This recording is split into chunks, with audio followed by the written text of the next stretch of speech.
Hi, my name is Nick, and I'm a certified Volvo technician here at Patrick Volvo Cars. And welcome to an edition of Tech Explains.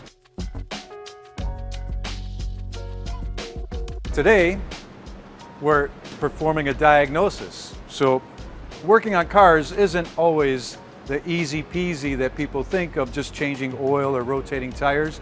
A lot of times we do have to get involved in diagnosing some issues. This car right here has got multiple warning messages on. It is an uncommon issue, so we do have to try and figure out what's causing these lights. Could be the cold weather. I'm thinking maybe a battery issue, because cold weather does kind of drain out the battery. So that's one of the greatest things about being a tech, is you're always thinking, always learning. And one thing that's coming to mind on why I'm thinking it's a battery, this vehicle actually has two batteries. So once I put a jumper unit on, most of the problems went away and the vehicle started driving normally. Might not be a bad battery, could be low voltage. So there's one battery here and then there's another main battery in the trunk. So that's going to be one of my next steps, is trying to figure out which battery is low after doing some testing with our diagnostic tool. As you can see, I got it hooked up. It's starting to read out the vehicle information, looking for any faults. Like I was thinking, and looks like I'm on track. Looks like just by starting out with our diagnostic system, the rear battery voltage is a little bit low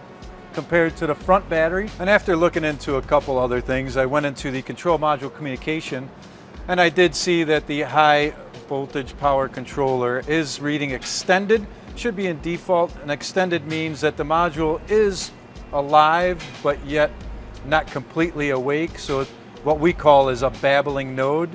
So when we say babbling, it just can't communicate with the rest of the modules, so causing interference on the network, which is probably why the module is not performing its duties on charging the battery. Thanks for hanging out with me on this edition of Tech Explains, and hopefully I didn't bore you too much, and hopefully I gave you a little bit of insight and some knowledge on diagnosing and a day in the life of a technician. Until next time.